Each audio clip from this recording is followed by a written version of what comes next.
Welcome to the show. I have to tell you that I'm feeling this Mercury retrograde. Mercury stationed retrograde on April 1st. And when Mercury's retrograde, we can have these little delays or things take a little bit longer than usual. And this episode today, I've recorded it 3 times now, and each time I've had a different glitch go on. A guest, not a anyway, it's been a very interesting Mercury retrograde so far, and I hope that yours is just going smoothly and that everything is flowing for you. So today's episode, we are going to talk about the astrology of this week. We are going to touch on Mercury retrograde and also on the big solar eclipse that's happening on April 8th. And I know many of you have reached out and said, "Hey, I'm traveling. I'm going to be, going to the path of totality." And that's fantastic. And my family is they live nearer the path of totality. And I have debated about going, but this particular eclipse is, it's intense. So we'll talk about that. And then you have sent me questions that you want to explore. Number one, what is happening in Beyonce's chart that led her to move into country music? What's going on with all these bridges? And the Baltimore Bridge collapse, tragic. And then, are the videos of Kate Middleton, Princess Catherine of Wales, fake, or are they really her? And when do I think she'll make a more public appearance? And finally, what is going to happen with TikTok? So you've sent me these questions and I love them. And I love looking at the ways in which the astrology of this moment shows up in the news stories that we see and hear. So I can't wait to get to your questions. And I have some other things I'm going to toss into the mix too, and some little surprises for you. So, with no further ado, wait, hang on just a second. Before we get into the main contents of the show, the main dish, the entree, let's all just take a collective deep breath. This is an intense week. I know you're feeling it. I know you're feeling it. You have dropped into my DMs, you have sent me emails and saying, and some of you who are on a text level, my friends who are texting with me, you've all reached out and said, "Oh my gosh, what's happening? This is so intense." So it is. And if you're feeling this, you're not alone. So we could all just use a collective deep breath. So inhale in wherever you are. Just stop what you're doing, pause. Think of this as a central nervous system reboot. Inhale in calm and peace. And exhale out any of the tension or the stress or the worries that you've been holding through this pretty intense time. Good. All right. Now let's talk about the astrology of this week. So the big news is the eclipse, obviously. April is the most eventful, astrologically speaking, of any month this year. Not only do we have the Jupiter-Uranus conjunction that Rick and I spoke about I think it was the 3rd episode of the show, which is a dynamic influence that relates to innovative ideas, giving birth to some kind of new way of thinking. And so this is happening on April 20th, and everything that we are going through right now is moving us toward that big breakthrough moment, which leads us to the eclipse. Eclipses happen 2 weeks apart. And we have 4 to 5 eclipses a year. And the 2 weeks between eclipses is kind of like a pressure cooker where we feel things intensely. And everyone goes through something. Even if you're not going through something in your life externally, there's an internal shift that's taking place. And you have these realizations. This one in particular is realizations about your relationships. And so you can have a sense of the ways in which you want to be free, or the ways in which you aren't getting fulfilled in the relationships that you have, or you're giving too much, or you're not giving enough. All of these realizations come to a head. And this particular eclipse is significant, the one on April 8th, because it features a conjunction, which means it's right next to this little planetoid named Chiron. Chiron is an influence that relates to the ways in which our early experiences of not belonging, of fitting in, of things being hard, of pain, inform us of how we give back and how we make a contribution later in life. And so Chiron's influence is very strong with this eclipse. And what this one brings up is it brings up the ways in which we don't feel like we belong or like we fit in, or we could feel like things are too hard and I have to do it all by myself. Or we could have the other feeling, which is I'm being suffocated. I don't have any space in my time or my schedule or my relationships. And so we're looking at all facets of the sign of Aries, which is where the North Node is, which is that destiny point, what we're all paying attention to, which is where Chiron is. And so Chiron's showing us where there's an opportunity for light to come in and for us to heal. Chiron is right next to this solar eclipse. The sun and the moon are coming together in Aries at 19 degrees, 24 minutes rather. And Chiron is right there. And so Chiron, we can't go through the portal of change, moving across the threshold that this eclipse brings us into without really healing. And when I think about healing, I think about it like we have to maybe go into feeling some of those old wounds. And in feeling them, we release layers of any kind of pain that we've been hanging on to, any past resentment, any ways in which we feel like things weren't fair. And there's the breakthrough. And every eclipse comes with a breakthrough moment. But if you have any planets in Aries, Libra, Cancer, or Capricorn, and especially right at that 18 to 20 degree point, you are going to feel this more than your friends or your family members. And so this is one of those, one of those times that's an opportunity for big awareness, big insights, and potentially even big life changes. I mean, I when I've had eclipses close to one of my personal planets or my rising, my sun or moon, I've had major, like not just one change in my life, like a snowball effect of change, where one change leads to another, leads to another. Sometimes those changes are not anything that you can put into tangible terms. Sometimes they are like the birth of an idea, like, oh, I think I want that, or I think I want to do this. Sometimes they are quite literally the rug is pulled out from underneath you and you are being pushed uncomfortably into a new direction. And what happens during the period between eclipses or several up to about 6 months after, or sometimes even before, is that every change that takes place in your life relates to something that is destined. The eclipses involve the north and south nodes, which are destiny points. And so everything that moves within us or moves outside of us moves us in the direction of what we came here to experience and how we came here to grow.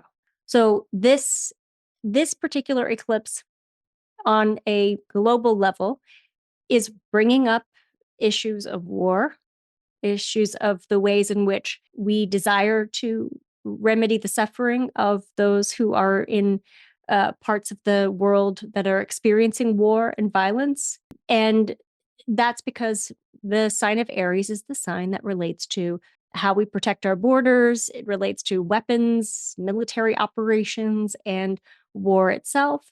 One other thing I'll mention about Chiron and Aries, and that is that, because Chiron relates to the suffering of ourselves and the suffering of others, and Aries relates to war, I think there's a growing peace movement that is in response to witnessing the suffering of those who are in places that are affected by war. And this growing peace movement is spreading. And so I think more and more we are awakening compassion and doing everything we can to advocate for peace. And this is a movement that has had a resurgence, and it continues to grow. And my sense is that as Chiron moves through Aries, that it's going to become a louder voice politically, affecting policy. And so I think this eclipse really stirs the pot with that. The other thing that's happening this week that I'll just throw in here is a couple of days after the eclipse, Mars meets up with Saturn. Now, usually when you have Mars and Saturn coming together, you have this like Mars energy, which is passion, which is moving forward, which is, I want to do this. And you have Saturn, which can be a roadblock. I think of this transit as the traffic jam transit. I know where I want to go. I'm on the road to get there, and I'm stuck. And this transit can be challenging for us because of all of the Aries influence that we have, which is very forward moving, but also Mercury's retrograde, which means that things are naturally delayed. So Saturn and Mars come together and they slow things down even more. Now, one thing that should be interesting is that, and we'll talk about this when we talk about the bridges, and in particular, the bridge collapse in Baltimore, but we have both of these planets in Pisces, a water sign. And so, will we see more bridge collapses or water infrastructures breaking down? Will we see those infrastructure difficulties or slowdowns affecting traffic or ports of entry? One other little thing I'll throw in here, and that is that Mars relates to how we're fighting and what we're protecting.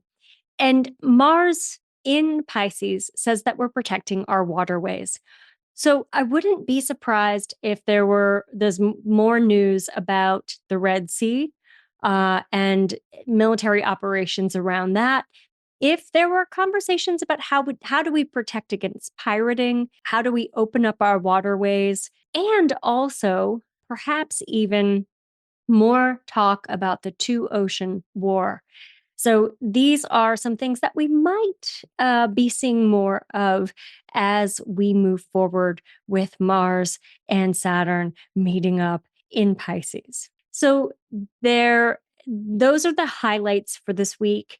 And really, because we are in Mercury retrograde is that time when we're naturally feeling more introspective, when we are really facing a lot of the decisions that we made in our past relationships, and we are really taking a retrospective. I think of Mercury retrograde like the movie montage, where it's like there's a lot of inner awakening, inner awareness about the past, and it's all leading to a decision point that relates to our present day lives. But we have to go back to the past and revisit some of those themes. And a lot of times when relationships come back full circle and we reconnect with people from our past, they're reminding us of different aspects of ourselves that we might have abandoned or neglected or let go.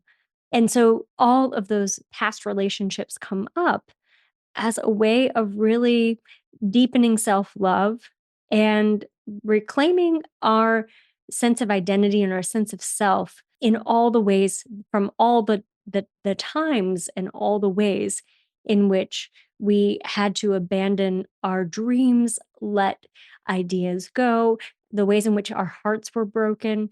And so this Mercury retrograde in particular is a time to reclaim your power, and it's a time to really make decisions about where you want to go in the future.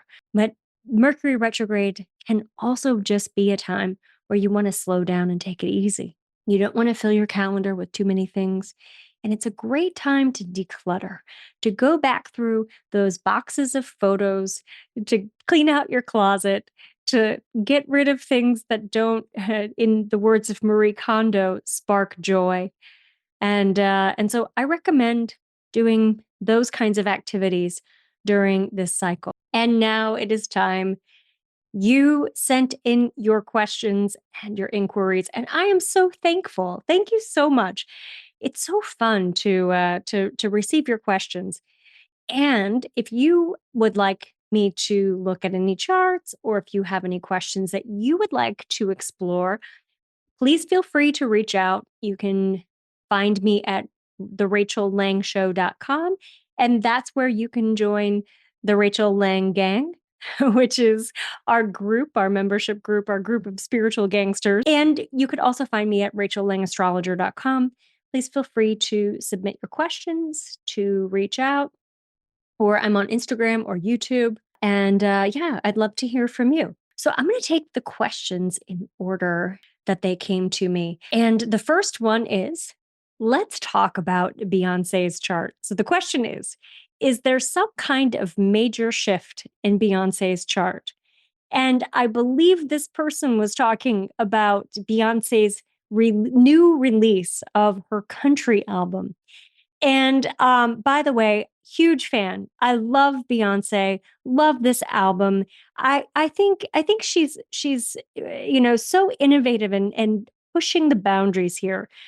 So I wanted to give just a huge shout out to her. And yes, there's a lot happening in her chart, as you would imagine.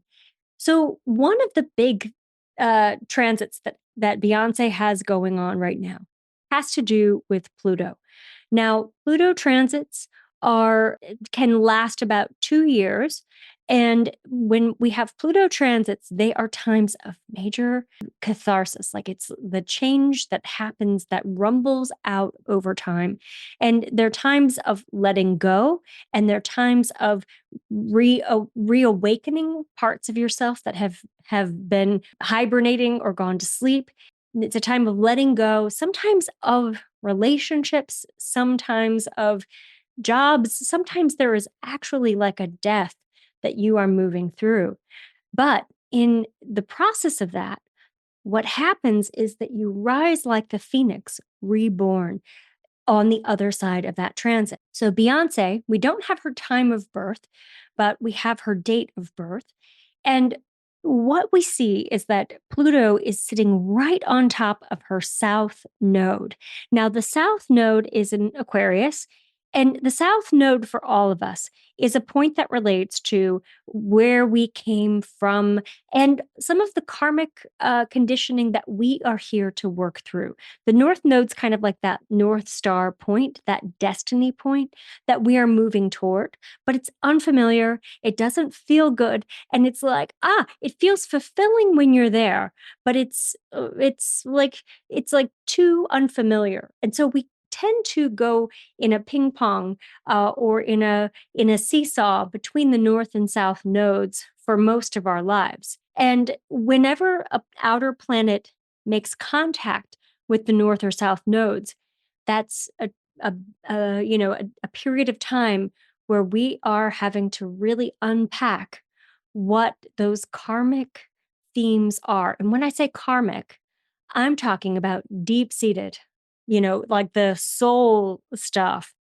And the south node, her south node in Aquarius is a lot about belonging, about being a part of a group.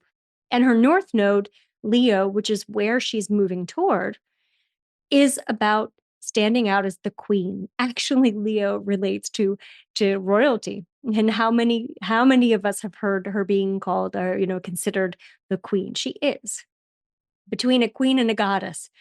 And so her north node is shining up there in Leo, and her south node is in Aquarius. And her south node relates to also just the familiar aspects of the past, of childhood, of her home. And she's born in Houston. So I would imagine that country music was a big through line in her early life experience. And so Pluto is sitting her down and forcing her to investigate all of the ways in which she is supposed to rise above where she came from, her community, her hometown, the ways in which she's not supposed to fit in but stand out. So I want to just, if you're watching on YouTube, I am going to show you her chart, and that way you can have a visual reference for it. And if you don't worry about it, we're gonna talk this through. Now, I'm going to also pull up Beyonce's progressions. Progressions are a way that we can advance the chart to get a snapshot of where someone is in relation to their birth chart and in relation to their natal themes. And what we see with Beyonce is that she has her progressed sun getting ready to move toward her progressed Pluto, her progressed sun. All of last year, probably when she was recording the record, was right on top of her natal Pluto. So Pluto is a big player here. So she's going through an overall big life renovation, reinvention, and so there's it's going to be exciting to see where she branches off from here. It's almost like she had to cross this threshold in order to get to that new creative body of work, like to open up this creative body of work. But let's just see what happens for her next year when when that progressed sun meets up with Pluto. And wow, that is going to be an exciting time in her life. It's interesting too that she released this album when right between the eclipses. The first eclipse on March 25th was in an aspect relationship with her Mercury. It was actually right on top of her Mercury, which is how she communicates, what she's thinking about, how she's talking. It's the press tour. And then the next eclipse, which is April 8th, is in an opposition to her Venus and her Pluto in Libra. And that opposition can be, the criticism of people not loving the album or people criticizing her.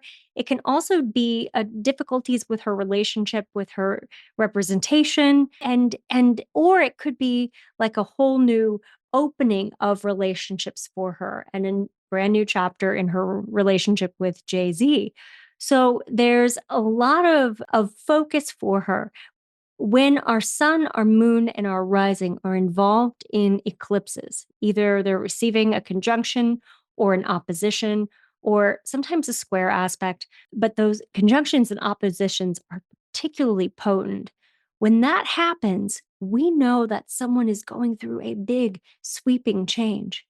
And we might not be able to see evidence of it right away, but it is something that becomes evident as the months in the months following that event, and approximately 4 months, because the solar eclipse is 4 minutes long, 4 minutes and I think 27 seconds.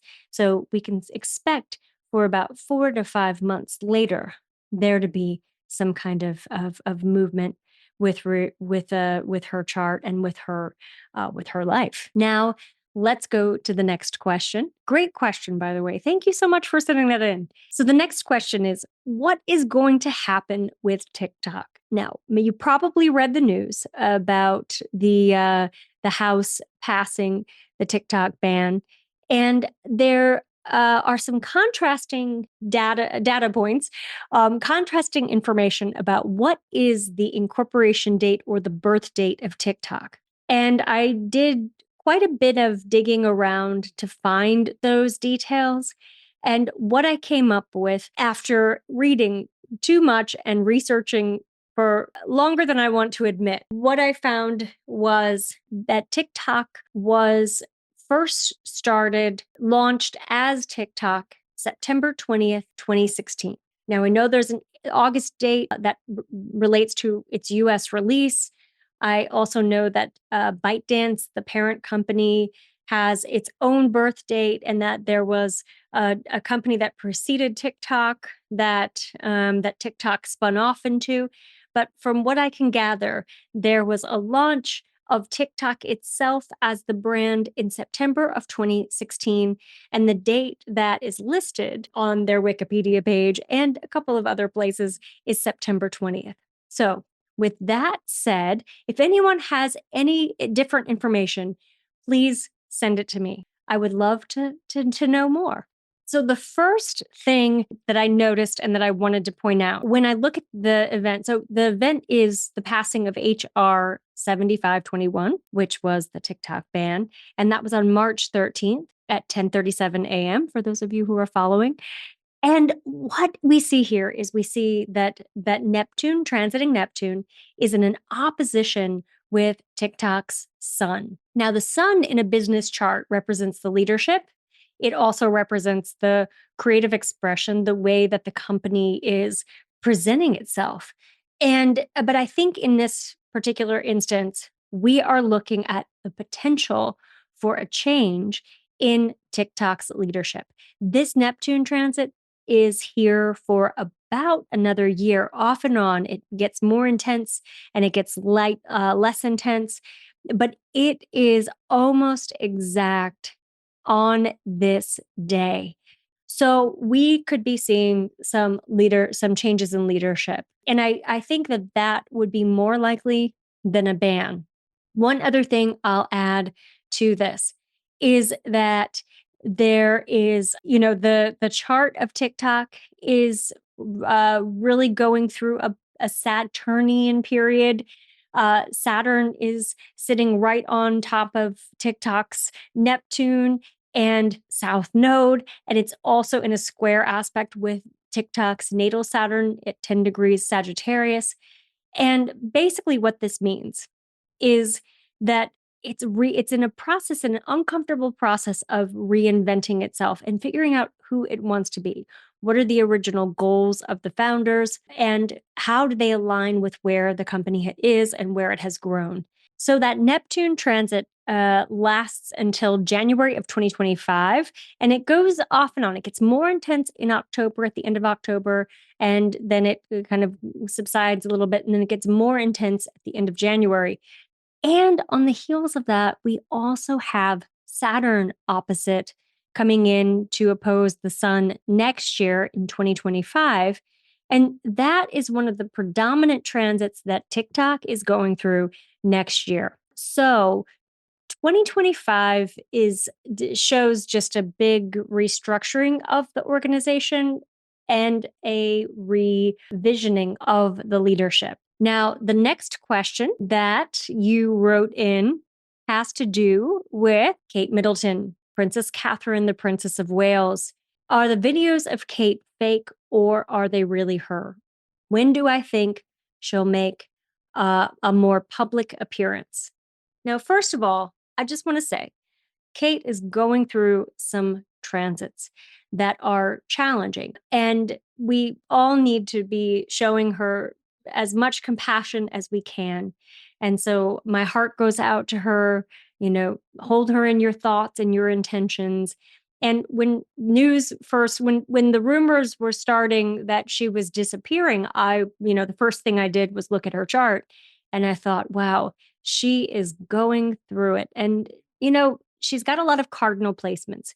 Cardinal signs are Aries, Libra, Capricorn, and Cancer. And she has a stellium in Libra. She has a Cancer moon, a Capricorn sun. And so she has been going through an extended period of uncomfortable growth and challenging uphill circumstances. And this is because Pluto has been moving through Capricorn. And so it's been touching all of those points over the last several years. Now, her news, the royal announcement, came during a time when when the North and South nodes are in a square aspect with her North and South nodes in Libra and Capricorn. And that can be one of those times when you are really kind of pushing uphill, trying to assess what you are doing with your life and how you are living your purpose. And so these eclipses in Libra and Aries, starting last year in the fall, going to January of this year, are touching all of those sensitive cardinal points. So there's a lot of uncomfortable change.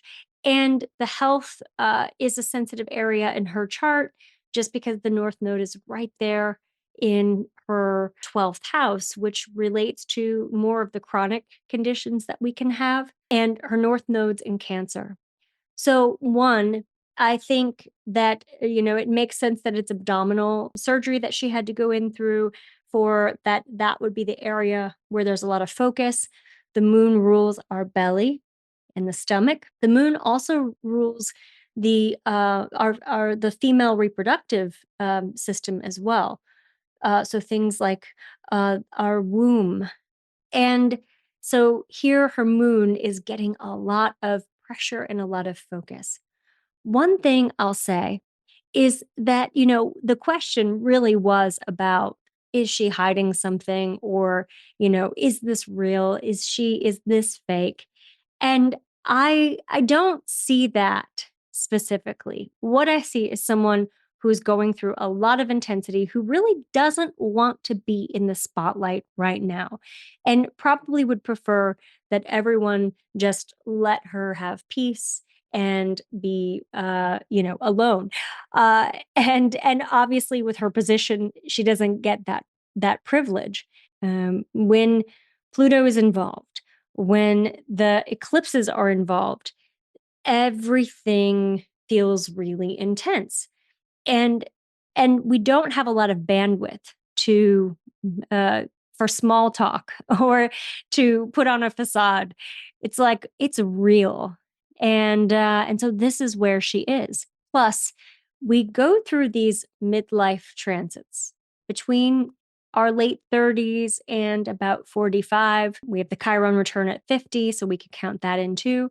But those early 40s are really when we are going through those that what we might consider the midlife crisis, but those midlife transits are defining. They give us access to our inner fire, our inner power, and those tend to coincide with major life changes. She's going through a hard time right now, but the kinds of transits that she has don't completely deplete her.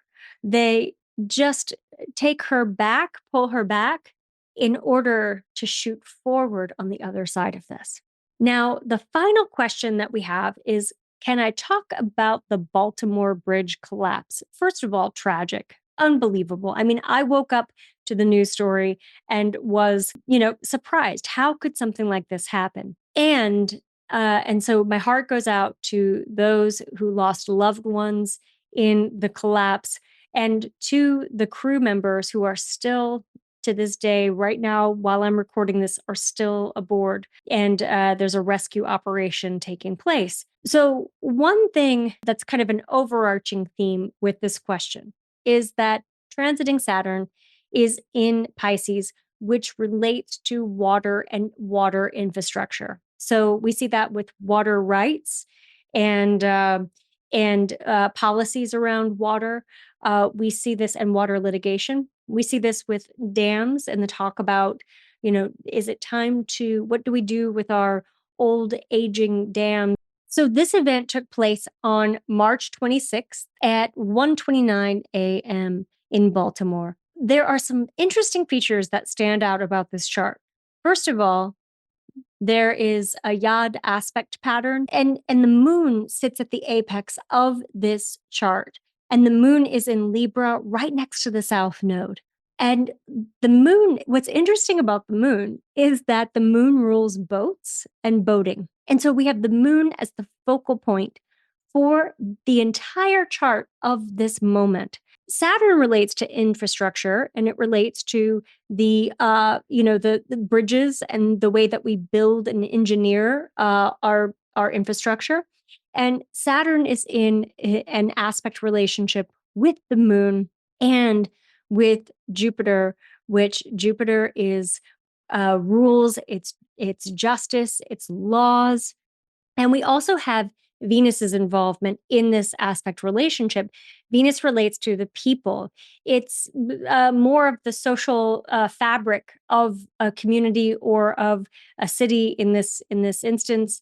And so, we have here a swell of compassion for those workers who lost their lives, looking at the policies of how do we protect our workers and the people who are doing those hard jobs of building bridges and fixing potholes. And so there is the infrastructure influence. This is part of a bigger story about water infrastructure and about labor relations and justice in for workers.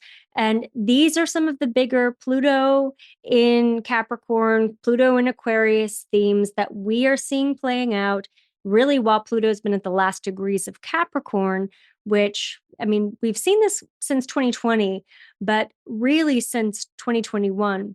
So this bridge collapse, as tragic as it is really showing us the ways in which we need to attend to some of those fundamental aspects of our world, of our society, that relate to water. And, I'm seeing in my own community too, we in California have had a drought. And so there's been a lot of talk about water conservation, how much water gets saved for the future use of our drinking water and our human needs, and how much do we preserve the waterways for fish and wildlife. There are the responses to your questions. Now, if you have questions, please send them in. And yeah, this is fun. This is fun being able to talk to you about some of the news stories that have been on your mind.